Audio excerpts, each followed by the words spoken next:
Le poste frontière de Itocaron se situe à 4629 mètres d'altitude, au pied du volcan Juriques.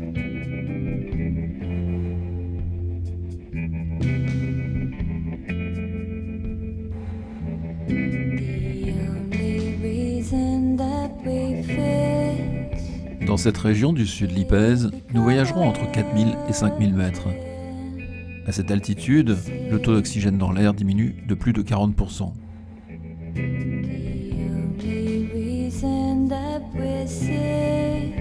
La piste qui traverse le sud Lipèze s'appelle la route des Joyaux.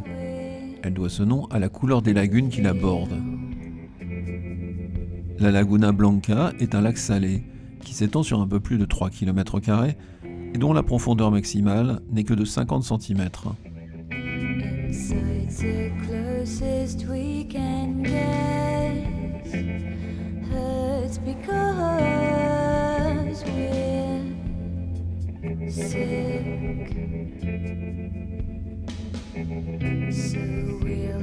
La Laguna Blanca n'est séparée que par une mince bande de terre de la Laguna Verde, dans laquelle elle s'écoule via un petit cours d'eau.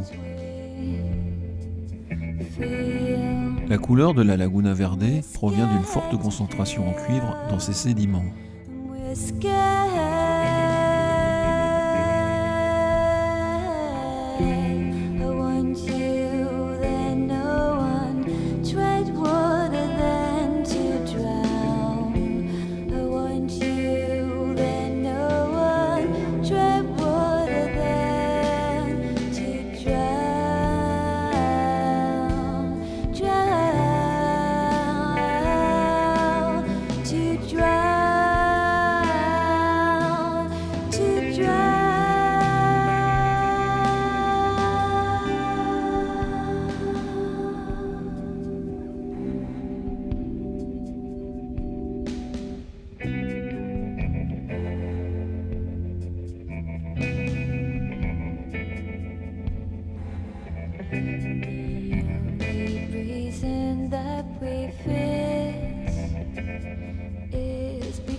Au bord de la Laguna Salada, des bassins permettent de se baigner dans des eaux à 38 degrés.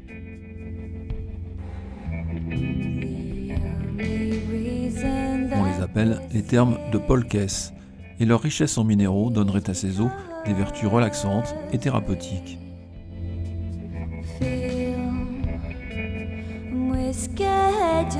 Sur la rive de la Laguna Salada, nous retrouvons la Gaviota andina, la mouette des Andes. Elle vit en colonie au bord des lacs d'altitude.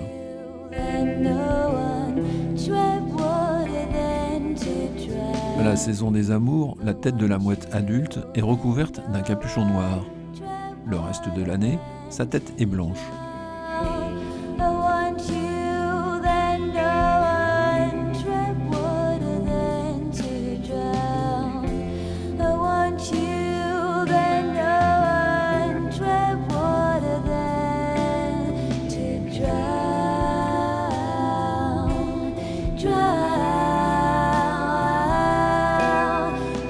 La Laguna Salada est en fait le bassin versant du Grand Salar de Chalviri.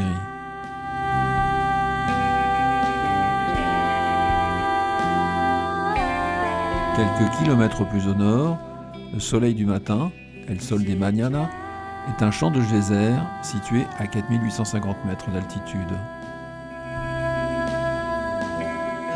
La prudence s'impose en visitant cette zone de forte activité géothermique. Au milieu des geysers, des fumerolles et des mares de boue bouillonnante dont la température varie entre 80 et 200 degrés.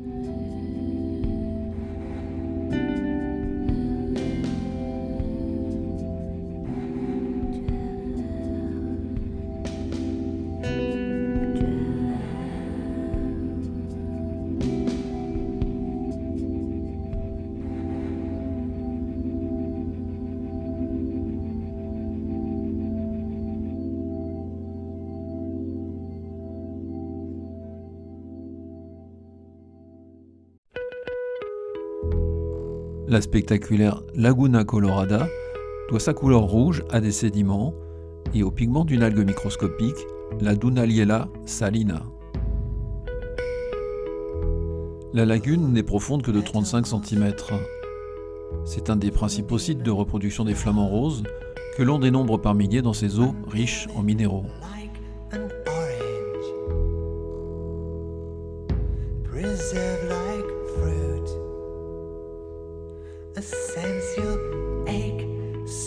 La couleur de la lagune varie selon les saisons et les heures. Elle passe des multiples tons de l'orange au rouge grenat.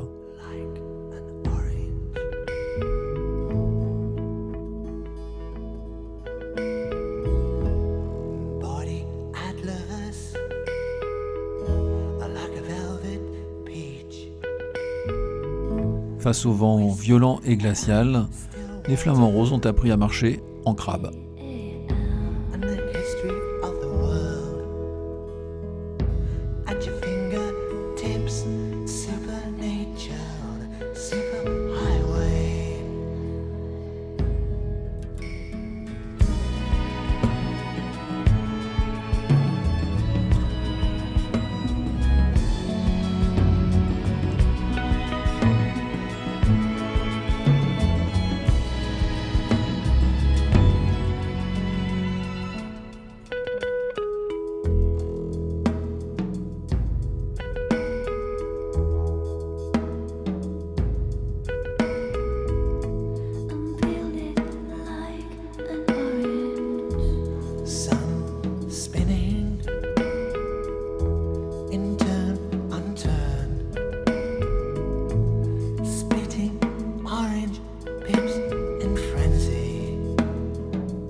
Après la Laguna Colorada, la piste conduit jusqu'au désert de Siloli, parsemé d'énormes blocs rocheux dont les formes ont été sculptées par le vent depuis des milliers d'années.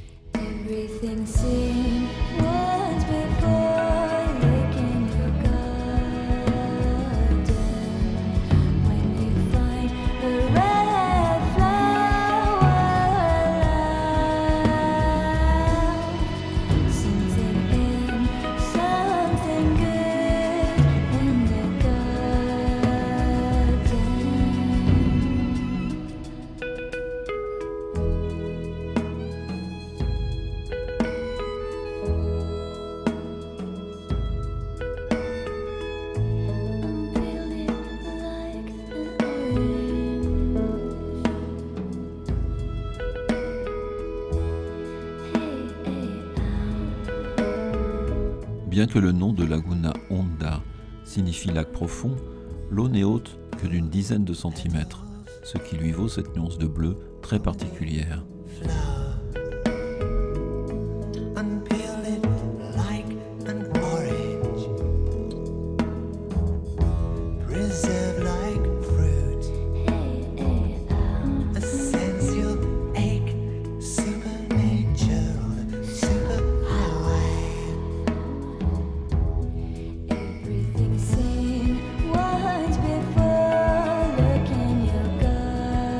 Ce soir, nous faisons étape au bord de la lagune Eddie Honda, ce qui nous permet d'observer l'activité des flamants roses.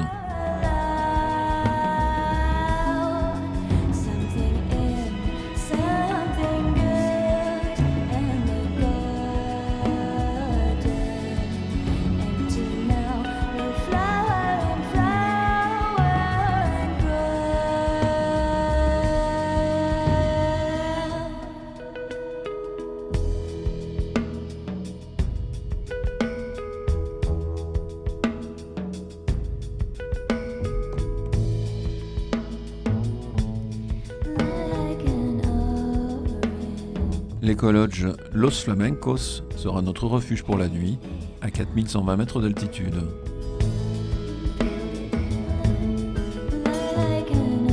Le lendemain matin, les flamands ont migré vers la rive opposée de la lagune. Ils finissent leur nuit en dormant debout, la tête blottie sous une aile.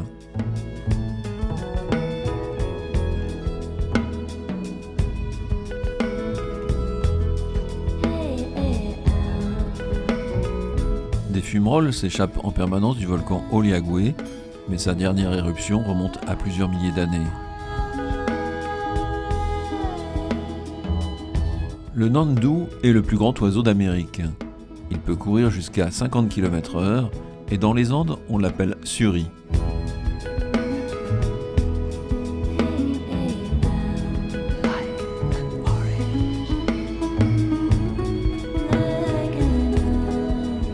Pour remonter vers le nord, la piste longe le salar de Chiguana, à 3650 mètres d'altitude.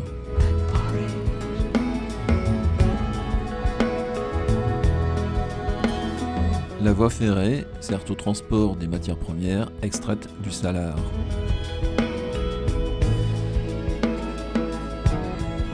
Dans le village de San Juan de Rosario, nous allons découvrir l'étonnante nécropole archéologique des seigneurs de Lipès. Cette nécropole, qui n'a pas d'équivalent dans le monde andin, est composée de chulpas, des tombes creusées dans le tuf volcanique.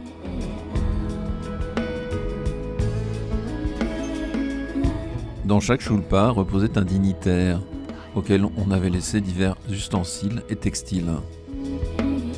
Ces tombes remontent à la période pré-Inca, entre 1250 et 1450 de notre ère.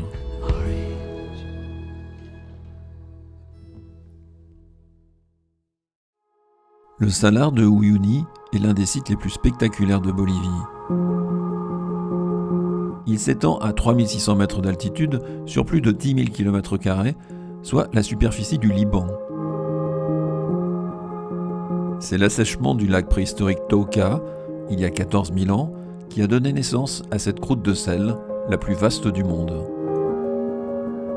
Sur plusieurs dizaines de mètres de profondeur, le sel est déposé en couches successives, séparées par des sédiments lacustres. En surface, il est découpé par le vent et l'évaporation de l'eau qui recouvre le salar à la saison des pluies.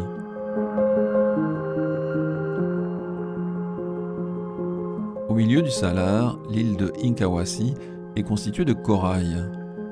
Elle est recouverte de cactus géants qui peuvent dépasser 10 mètres.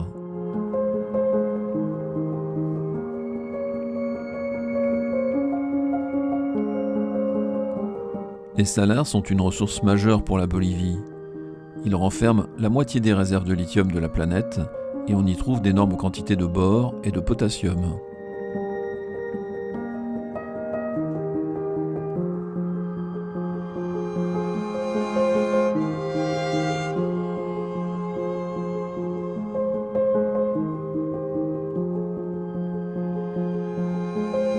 Le bois de ces cactus géants, appelés cardones, est utilisé dans la construction des bâtiments. On en fait aussi des portes et des meubles.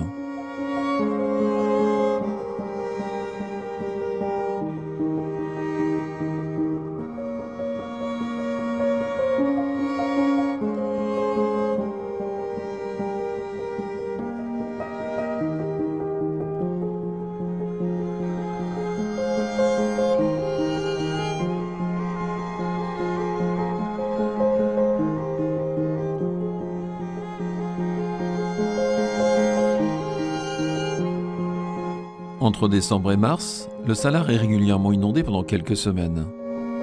L'épaisseur de l'eau dépasse rarement les 10 cm, mais comme le salar est plat, il est inondé sur toute sa surface, ce qui en fait le plus grand miroir du monde. Idéalement, il faudrait visiter le salar d'Uyuni 2 fois, à la saison sèche et à la saison des pluies.